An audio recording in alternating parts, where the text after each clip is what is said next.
In today's episode, I'm excited to have Joe Alvarado join me on the show. Now, Joe is a pastor. He pastors a church in Colorado. He's also a fitness instructor, and he's a Christian content YouTuber. So, how does Joe do it all? Well, we're going to find out in our discussion with him today. We're going to get into a lot of topics on how he was able to fit all of that in, kind of his backstory on how he has accomplished success. And if you want to check out Joe, I encourage you to go to his YouTube channel at Joe Alvarado. Type in Joe Alvarado Live Bold. You'll be able to get access to his channel. So let's go ahead to get into the episode and let's talk to Pastor Joe Alvarado. So excited, Paul, to be here, man. We've been trying to make this happen, so finally did it. Even remotely. I'm like, I'm not gonna miss that. I'm not gonna miss it for sure. I am humbled and blessed that you're able to take the time. You're on vacation with the family, and you decided to hop on because we've been at it for a couple of months trying to make this happen. Yeah, absolutely. No, honored to be here, and wouldn't miss it for sure. So let me set it up a little bit for our viewers. Joe Alvarado, he is a pastor. He is a Christian YouTuber. He also has a fitness channel. He's also a full-time fitness instructor there locally. You're in Colorado, is it? Yep, in Colorado, yes, sir. Yeah, nice. So I originally saw Joe. He was making some commentary on a video posted about the kind of the Christian YouTube space, and I'm a Christian, and so tell me a little bit about what the journey is like as a Christian content creator. Yeah, I have a couple of channels, as you mentioned. I mean, our church has a channel too. We post our sermons and things like that. But the one channel I have is called Live Bold, and it is Christian content, and really it's about finding some of the people online that are very influential, that are living bold for God, highlighting that and just kind of commenting on it. If somebody said something great about God, and you want to echo what they're saying and maybe even bring some context and scripture into what they're saying. I mean, that's it's always fun to do that, whether they're Christian or not. And I think what I try to do as well, and I think other Christian content creators do, is even if they're not Christian, or if they're heading towards being a Christian, like a Joe Rogan, or somebody who's inching their way towards faith, it's fun to capture that journey. Play segments of their podcast and just say, man, they're headed towards God. Before they were far from God, now they're inching their way closer. Their guests are talking about God and really highlight that. And then also the flip side of that, Paul, is sometimes people that are very influential say some really off, like things that are just so off about God. And you're just like, I know I have a small channel, but I'm going to do my best to play a clip from somebody who said something kind of super erroneous, and then correct it and say God's not like that. That is way misrepresentative of God. So Yeah, and that's that channel. I always appreciate the commentary. I see you go in there, and it's just so exciting just to see how excited you get sometimes when you see that people are catching it. Like when they're Yeah. early in their journey and they're starting to come around and they're starting to get to know Christ, even though they may not be fully there yet. But when you see that they're catching it and they're making Yes. the right, they're saying the right things and they're taking the right actions, it's like I can see it in your face. You're like, yeah, this is what it's all about. Uh, Yeah. and Love then, it. Love it. and then likewise, when you call people out on their stuff, you do it in a loving way. You just say, "Hey, this isn't what the Bible says," and then you kind of bring in the verses. So I just appreciate that honesty and that transparency because I can imagine, um, some of the comments, from people that may not agree with you, can be a little, you know, crass at times. I would Yeah. imagine. No, definitely. It could be a little rough. I think the approach that I take, which thank you for saying that. I do try to have grace and truth, and in everything. I think that approach lessens what probably could be pretty worse comments or clapbacks, as the kids say, or as the younger this generation says. Um, but yeah, no, people, you get one video that does really well, and then oh my God, like it's just like crazy, and then others that don't, and you just get a few, hey, thank you, So, but yeah, there's a variety of of comments and people out there. You got to be ready for whatever comes your way, for sure. Yeah, so I appreciate that. One of the things that really intrigued me with you, and what I like to dive into here a lot on my channel, is just kind of that background, like your journey to get where you are. Hmm. Kind of the decisions, the struggles that we all make, because it's easy for people to see on the outside. Like, listen, he looks like he got it together. He got a church. He's a fitness instructor. Got a couple YouTube channels. Everything looks polished and clean, but that journey isn't always, No. as nice as we see. So, talk to me a little bit about your journey, kind of what you went through to get where you are today. Yeah. I'll give you kind of a bird's eye view. Grew up in the church. My dad got saved when I was, I think, 11 or 12 years old. Delivered from alcohol, and I just kind of grew up in a Spanish language church at that point. My dad, about 7 years later, was called to be a pastor.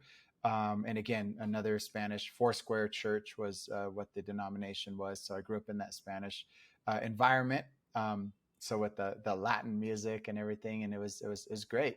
Uh, Later felt called to plant my own church at the age of 29, and leading up to all that, I would always help my dad with the audio and the video and the presentation, and just kind of always loved to do all of that stuff in the background. Be the guy in the back running everything. And then God called me to the front of the opposite end of the room, right? And then started the church there.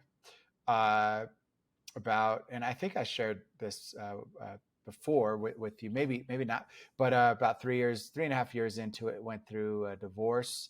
There was some unfaithfulness on her side, and so uh, it was a really rough season, for sure. Didn't disqualify me from ministry. Our ministry leaders allowed, with some care and cover, helped see me through that season. And that was the season where I got into fitness too. I'd always been active in sports, but uh, not necessarily, anything in specific, as like I do now, as far as indoor cycling, which is my other channel. And just walked into a cycling room and loved the environment, loved the music, loved the motivation, the community. And so I had like two communities at that point in this kind of tough place of my life. I had this gym community who would support me, and then my church who would support me. And so it just felt like God was taking care of me in that rough season. And out of that, again, continued with the church. I fell in love with indoor cycling, wanted to start coaching it. And a couple years into that, got my certification and never looked back. And a few years ago, during COVID, started a couple of channels because of, some of the stuff I had learned growing up in the church. So it kind of came full circle. Yeah. So, you called at 29. Yeah. Talk us through what that calling was like for you. Like, some people say this, it's like, kind of a gradual thing. Others just kind of just have this big epiphany. So tell me what Yeah. that calling was like for you. So the calling, I rejected it a lot because I always would get other people around me and say, oh, this, my friend Adam, he should be the pastor. Like, cause I had denominational leaders saying, hey, you should plant your own church. We love what you do to support your dad. And we could see that you have that on your life, and I would just kind of reject it for several years. This was, I was 25, 26. Get other people around me to say, no, they should do it. They should do it. Or I know another guy, and, and finally, I think what happened was my dad and I, we had kind of a not an argument, but really like our ministry philosophies were like clashing, and my leader at the time in Foursquare, our district leader, his name was Sam. He said, that's because you're called to have your own church. God has given you your own vision. There's nothing wrong with your dad's. There's nothing wrong with yours, but they don't work together, And I finally realized, yeah, I guess God has given me my own vision, and something that I would do if I was, in that role. And was humbled right away. Didn't realize the weight that carried, and that was I had definitely went back to my dad to apologize, for thinking I knew more than I did. Uh, but definitely a great, that's how it happened, and I think I always tell people too, like my sermons early on came off more as suggestions as a late 20s guy, more than authority, if you will, because my dad was more of a, this is what the Bible says, and I'd be like, God does love you, and if you did kind of do, it sounded more like a suggestion, versus the truth, and I think it was an experience. It was me being young. It was me trying to find my way, I guess, and over the years, it got it changed. I get, now that I'm Yeah. late 40s, I'm like, yeah, this is what God said. I could see myself like kind of evolving, if you A will. little bit of Yeah. confidence, a little bit of Yeah. authority to your voice now. So at the time when you were going through that, were you doing any like pastoring at your father's church? Were you leading any groups or? No, I mean, yeah, I was the youth group leader for a season. Kids worked with the kids for a season, and then just before the transition to leading my own church, I was, I guess, the church admin, the administrator, I guess, overseeing like all the men's and the women's and just all the ministry departments. Yeah. So you hinted at the fact that you kind of had this schism where you went and you started your own church, but your father still had his church. Yes. Yeah. So he continued to pastor his church, and then I started an English church out of his. Went through that season, and then during that season of being single and just kind of healing up and stuff, my dad actually got sick and ended up passing away of cancer, and so that's Oh wow. when our English congregation came back to the church, came back to help continue his ministry. And so we did a Spanish and English language church for a long time. So that's not the case anymore, but for about 7 years, we were doing a one church with two languages model. Yeah. Yeah, so hopefully you had time to make things good with dad while you were going through that season. Was he supportive of you when you were going through your things? Yeah, yeah. One of my favorite pictures of us was when he came over to visit to the high school. We were meeting in a high school auditorium at the time, and he came to visit when I think I got my ordination or something like that, and uh, and I sometimes I change that on my Facebook profile or some of my social media. When his birthday comes around, that where Yeah, he's there with me and has his hand on my shoulder and stuff. So it's definitely supported God's call. yeah. No, my heart goes out to you because I know that cancer is a beast, man. I had a Mm. fiance early. I mean, she was 33 at the time. She passed from breast cancer. So it Mm. was a good 2 year battle, fighting that. It's a beast and it does not discriminate. So it had to No, be tough. no, not at all. Yeah, it's one of those things where you look back and you just have to believe, or you know that it was God's grace that got you through, so it's you just don't when you're in it, it's like a cloud, and then you look back and you're like, God, thank you, because I don't even know how that happened, how we got through that, so, but and I'm sorry for your loss as well. Yeah, yeah, no, I understand how that is, man. So you're going through these things. So on the timeline a little bit, you kind of going through the things with the ex-wife, right? Was Mhm. that during the same time that dad was sick, or did that come after that, or where did that fall on that timeline there? So my dad got sick after the divorce, after that was done. Yeah, he got sick after that. So kind of one So one trial, then another trial. Yeah. yeah, so let's touch on that, man. You're going through these trials, right? But Hmm. you come out of the other end with all these amazing things, right? You come out the other end with the church. You found a new group at the fitness center. Hmm. Kind of talk us through, what's going through your mind during that time when you're going through these difficulties.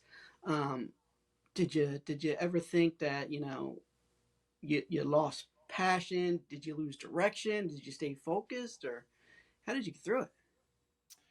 You know, certainly wasn't perfect through the whole thing. Did my best, but I think there's what helped was the communities that I surrounded myself with.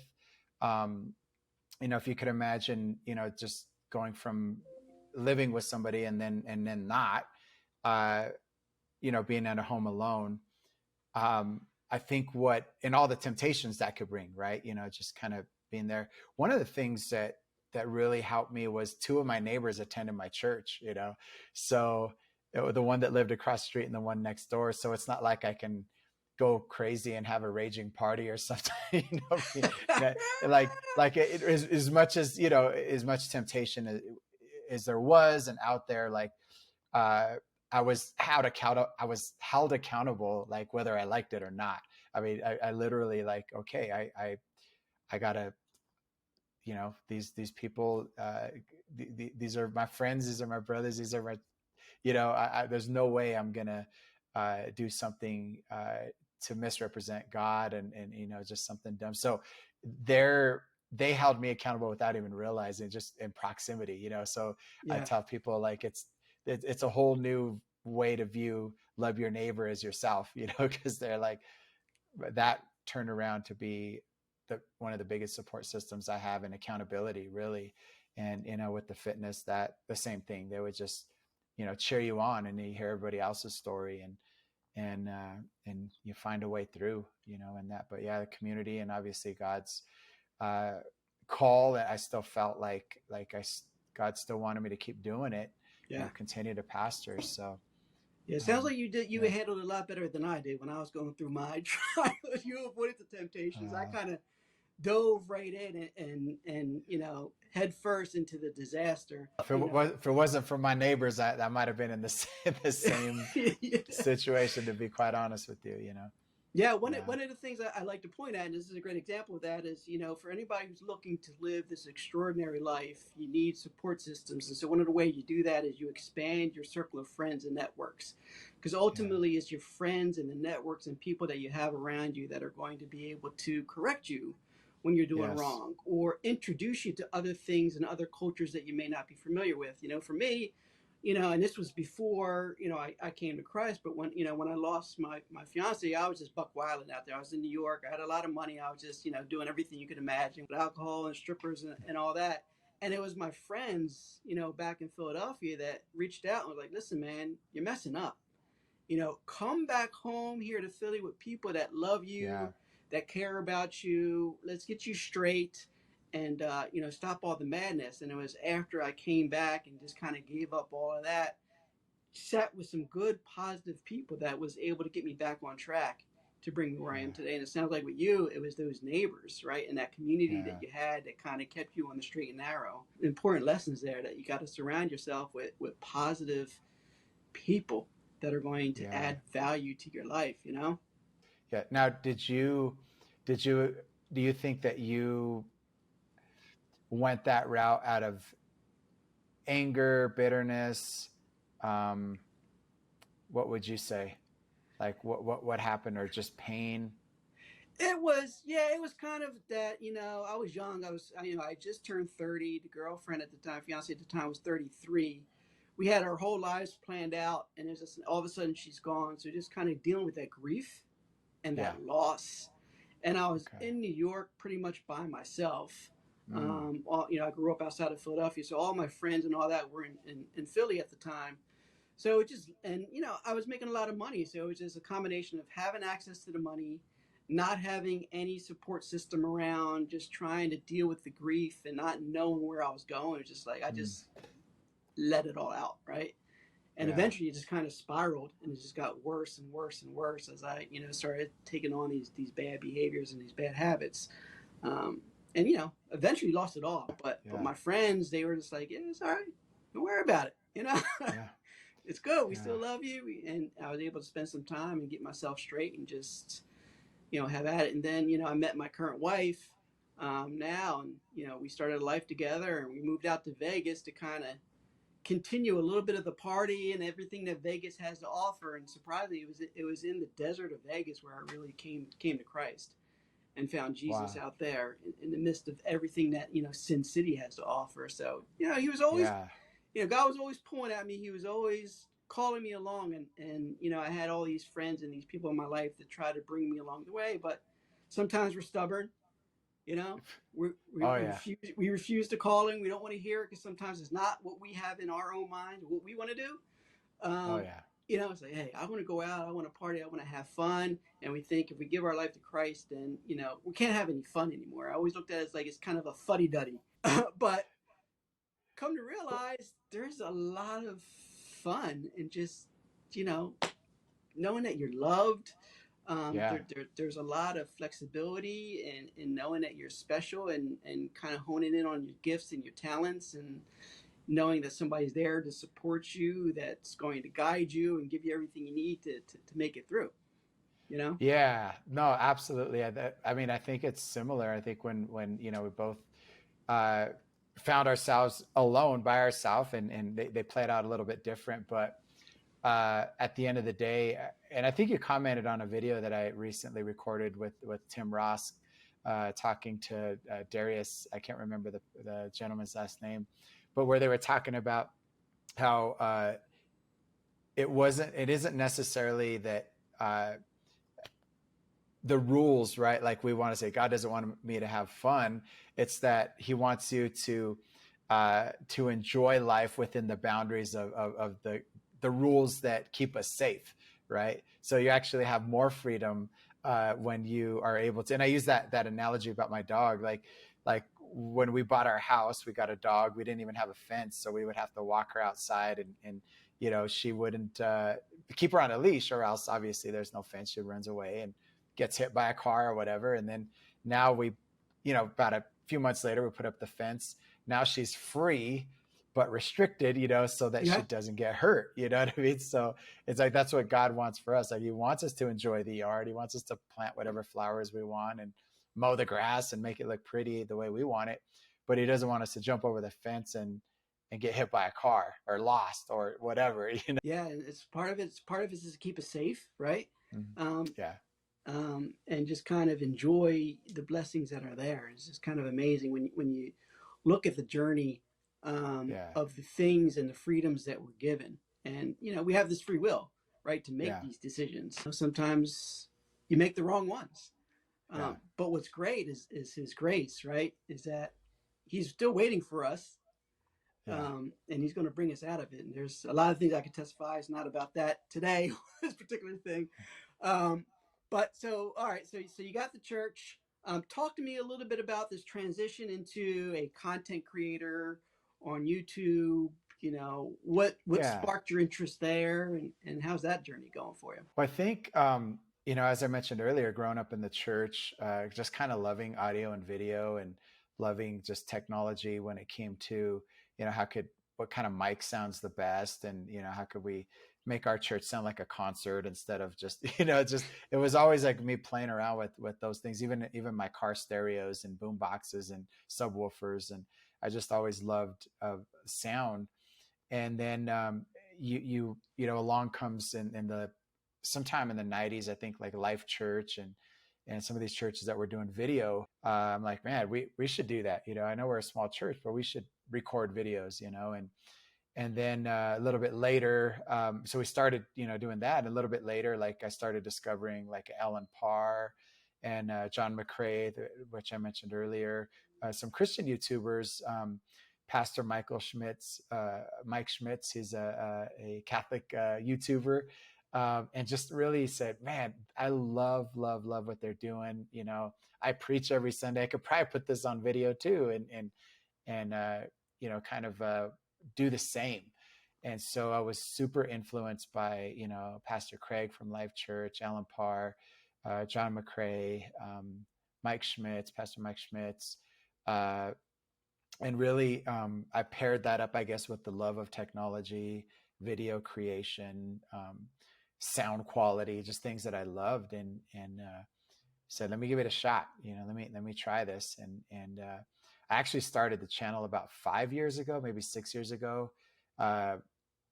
Let it and put it to rest. I just got a little frustrated with the editing process, and didn't know enough about YouTube, and I so regret that. I'm like, oh, like I know, so resurrected it about almost a year ago now, and it's doing all right. But I can't imagine, Paul, as you know, like because that's when YouTube, Christian YouTube, was really starting. Like 5-6 years ago, and I'm like, oh, like whatever, for whatever reason, the Lord, Yeah, didn't have hey, me continue at that point. So I'm just gonna go with that. well, and Yeah. in your defense, editing 5 years ago was a lot different than editing today. I mean, the Oh my tools and the God. technologies that we have available at our fingertips Right. now, where you can, there's people that just use their phone to Right. edit. Right. I mean, I don't know Yes. how to do it. I can't do the phone edit type of thing. I need to be at my computer with a nice full Right. screen Yeah. to really edit. But there's people that'll be on their iPhone and just edit their whole video just like that. Yeah. Yeah. You know? I mean, even recording a video like this would be unheard of, you know, uh, 5 years ago. It's just Yeah. there wasn't the technology back then, at least affordable, for doing it at home, with like everything's available now. But yeah, it was frustrating taking, recording and having a separate device for audio, pulling out the SD card from the camera, putting the audio and the video together, and I don't know, just how, it was just not fun. Yeah. No, I remember those days. Yeah. Yeah. So So you're a sound guy, right? You're yeah. a creative guy. So your worship at your church got to be like rocking. I can imagine going into Joe's church and the worship is just like spot on, great music, great sounds.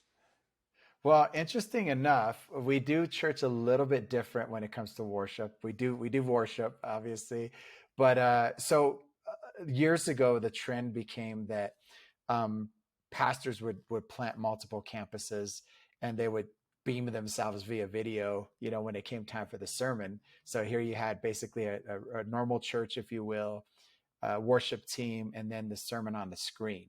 You know, Mm-hmm. we actually have done the opposite for several years now, where I'm live, but the worship is on the screen. And Oh so wow. yeah, so it actually does sound really good because they show up on time and they're never out of tune, and we don't have to do sound check. No, we um always kind of make fun, but it is like we've set our church up like a movie theater, if you will, have about I think a 14-16 foot screen. It's a real huge screen that simulate, I don't want to say simulates, but it really pulls you into the worship environment, because we've created it like that, so that video worship is I don't know that what it's always going to be, as I don't think it's ever going to be as good as live worship, but Yeah. I think we've done as good as it could possibly get for the surround sound in the building, and the lighting, and the size of the screen and things like that. So but yeah, that's what we do, and then I speak live, after that. So That's an interesting model. I never quite, experienced church in that model. I've experienced, like you said, the other way, whereas the worship team was live and then they'd have a pastor, on the yeah. screen Yeah. in certain scenarios. So the worship team, do they have a specific place that they set up and record at? Is it No, pre-recorded? Is it live? so we partner with Life Church, Pastor Craig's, and we use their content, and so it's just really good. It's basically, I mean, Life Church is one of the largest churches in I don't know if the world or the U.S., but they have an amazing team, and then all their content too uh, streams royalty free, so we don't get like flagged or whatever for streaming, any of their content as well, whether it be YouTube or Facebook or anything like that. So yeah, that's we're in the Foursquare denomination, but we partner with, we're a network church of Life Church as well, if that makes sense. Right, And so right. and they give their content for free, Nice. so So the Life Church, yeah. they also have the Bible app, right? The Bible app, and then the church online platform. I mean, they give away almost everything that they have. They've been a huge blessing for smaller churches like ours to be able to provide like a quality online experience, and yeah, Bible app. Everybody who doesn't have the Bible app, I mean, right? Yeah. And then the worship as well. So That's very, an very blessed by them. Yeah, that's an Yeah, amazing platform. That got to be a blessing to yeah, some of the smaller churches. yeah, Uh, so, absolutely. services on Sunday, Services on Sunday, 10 a.m. Yeah, that's what we do. Yeah, and then doing one a week. just one a week. Yep, one a week is what we do, and we stream to Facebook, YouTube, and Church Online, like all at the same time, and then while we're live. So So yeah, this is what yeah, always is a great area of debate, right? yeah. You have church on Sunday, right? Now, Mm. do you own? Is it your own building? Are you at a school, or what's the So setup like? we have our building. Yeah, we have our own building. Yep. So for the rest of the week, what's going on in the church other than administration and business taking place? But you have like this great venue, I would imagine, right? Like auditorium style. Do you rent it out? Do you let other people use the facilities? Yeah, so we have, I mentioned earlier about the Spanish congregation that I used to pastor both. God sent us some pastors to take over that congregation. And so there are two, where our church is responsible for like the care of the building and, all of that stuff. But the Spanish congregation rents from us. And so, and we partner in that sense. We use all the same, uh, sound equipment, audio streaming, all of that stuff. And so there's a couple of services that go on every week in Spanish and in English. They have worship practice.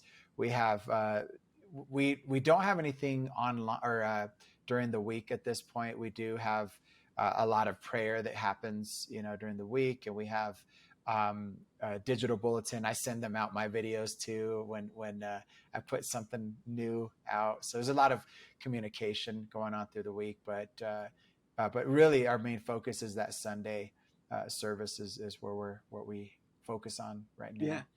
Yeah. So what was the environment like during COVID? Um, Yeah. so talk to me because I mean different cities, had different restrictions, but for the most part, there had to be a period of time where everything was shut down. Yeah. We had a couple of things in place that really, I think, saved us, if you will. I don't know what the right term is for that, but we had already moved over to digital giving, and we had already been doing video for years. And so when it was, in Denver and Colorado, when they shut everything down, we began just recording. My son would help me, and I would record with the DSLR at home all the sermons. We had already had video worship. We were already using Church Online, that platform.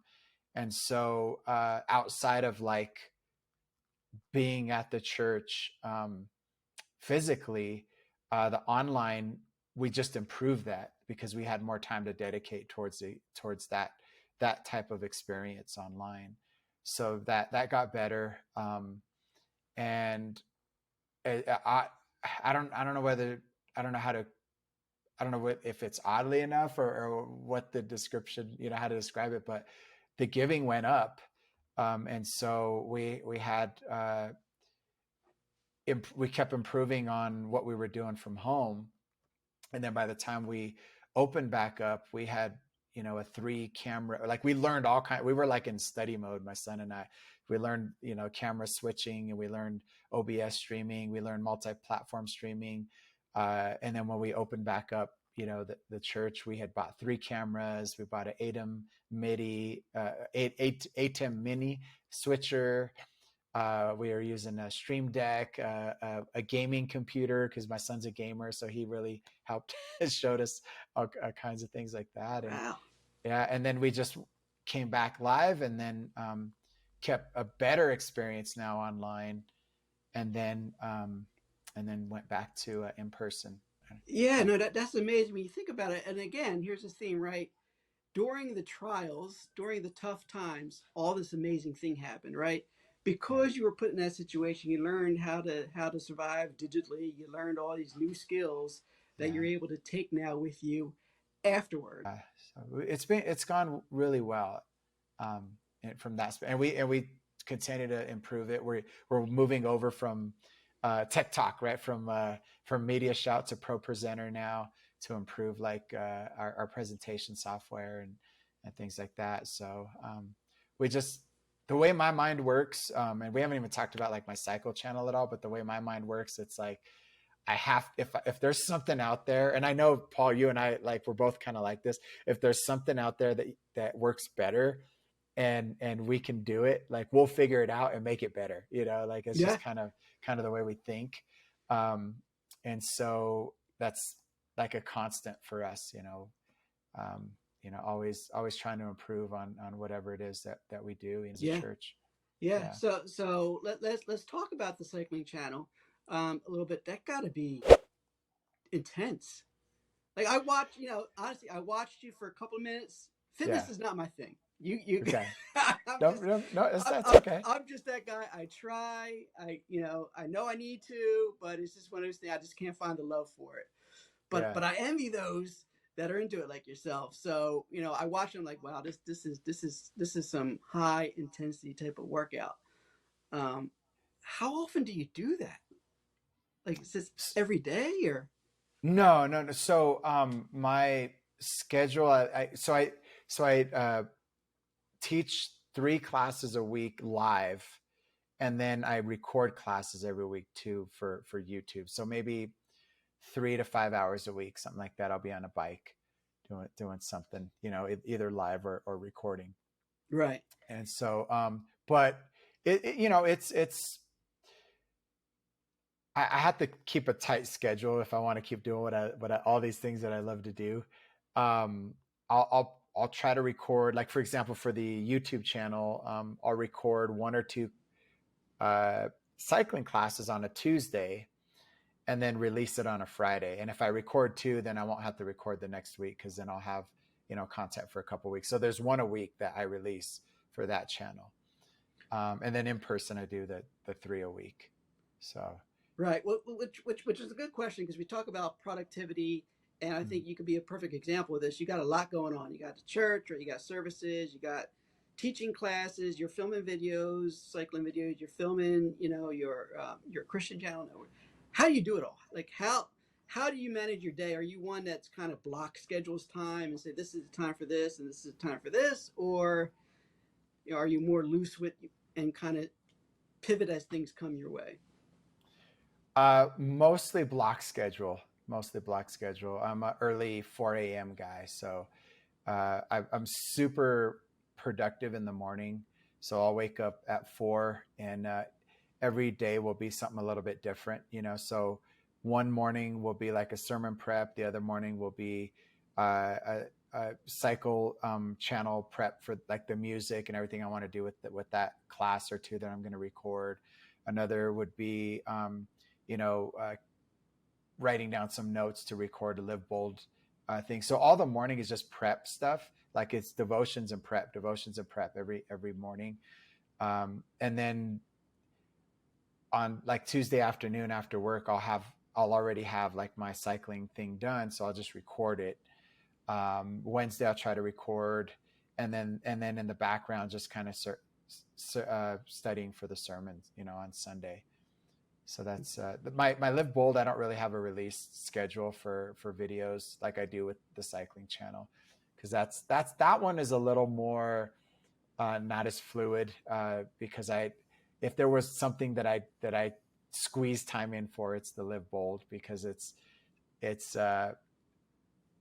sometimes creating the content or thinking through doesn't always work out, as like I'm like, like what am I going to do here, or I don't know, it just takes a little more planning. So I haven't quite gotten that one as fluid as I would like.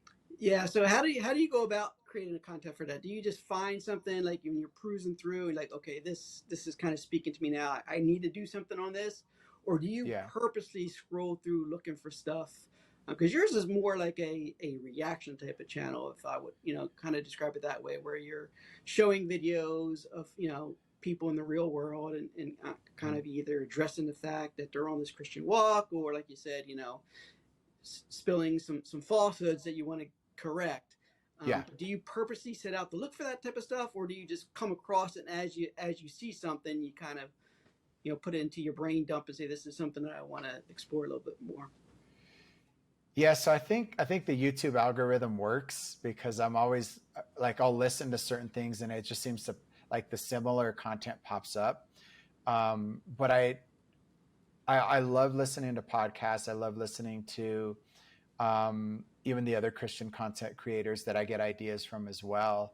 So it's more of a, oh, I have something to say about that. So then I'll save it like on a separate private playlist on my YouTube channel, and then later I'll go back to that, download it, clip out what I want.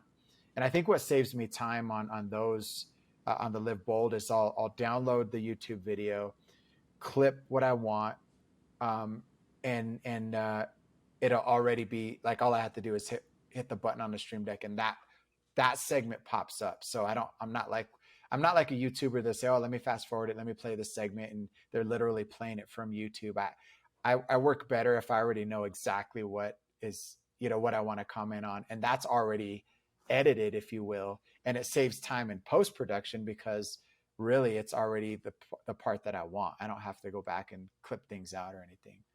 So, I want to be respectful of your time. We'll wrap it up here pretty shortly. So I do want to kind of talk about, so what's next for Joe? Like, you got your YouTube going on, you got the church going on, you got cycling going on. In an ideal world, where do you go from here? Like, what's the plans? Yeah, no, my I would love to at some point be able to um, just do pastor the church and then do content online, and not have the full-time job in the background, which is very flexible, by the way. I'm blessed with that job. Love being there. But that's what I'm working towards. And there's a few things that recently have happened, meeting a few of the other content creators and that have larger platforms, and partnering with them. And so there's some things that are coming up that are really exciting. But I just feel called to the online space and then to my church. But yeah, that's the I have a timeline of within the next 2 years that I should be able to, if things continue in the same direction.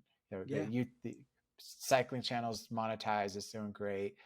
The Live Bold is almost monetized. It's hard to get there, but it's in just a few months away from being that. So Yeah, looks like working you have towards a that. subscriber Yeah. count. Yes. Right. So you just need the hours now. Yeah. So I'm right about, you need 4,000 rolling watch hours. I'm about 2,500 rolling. So it's projected by the end of the year to meet the 4,000. But then, you're right there on the fringe. You got to keep it up. So keep Yeah, the yeah, you gotta content keep going. it. So yeah. So we'll make sure we put a link in the description here for those of you that are watching this on YouTube. We'll make sure we put the information, so you can grab that information. So hopefully, I may be able to send you at least a dozen or two Yeah. viewers. I Send love them over that. your I'd way appreciate that. to try to boost that up there because you want to make sure that we support you in that. Thank But you. it is a tough haul when it comes to monetizing YouTube. Getting those Yeah. watch hours, I find it's tough. So closing out here, words of wisdom. Anything you want to impart on our listeners today? Like, what's some key ways we like to hone in on this extraordinary life type of thing? So people that are struggling day to day, trying to keep their head above water, they're burnt out, they're stressed out. What kind of wisdom can we give them today? Yeah, I think what's been on my heart recently, and a lot of what's on my heart, I share at the church and on my platform and in person. You just in a different way, if you will. I would tell everybody, like, even based off of our conversation, how we found community and everything, that when you attend a church, when you find a community that embraces you, they help you. They're there to help you, and when you find help, there's hope. And so those two words like keep ringing in my head. And I think that could be true of anything that somebody that's watching this might be pursuing. Obviously, find God. God is the best way to live. Um, but if that's your fitness journey, find help in a community, and once you find help, you'll have hope that you could do that. if you're looking for God, find help in a church. And once you find that help, you're going to find the hope that God brings, so those two things have kind of been on my heart recently. Yeah, strong words, man. It's all about a community, right? We can't do this by ourselves. There's a lot of people that, share in your experience. There's people that have been through tougher things than you've been through. There's people that are able to elevate you. There's people that, are different places of their journey that you are, that may be able to help give you some insight. And, likewise, there's people that are just now going through what you've already went through. And so it's important that we take what we've learned to be able to give it to help others, right? So make sure you surround yourself with a caring community. Expand your network of friends, expand your network of professionals. Find help. Find that community is going to be able to help you, Joe. I really appreciate you. I'm humbled again. You're on vacation and you came through, so I ain't got no words. I owe you big time.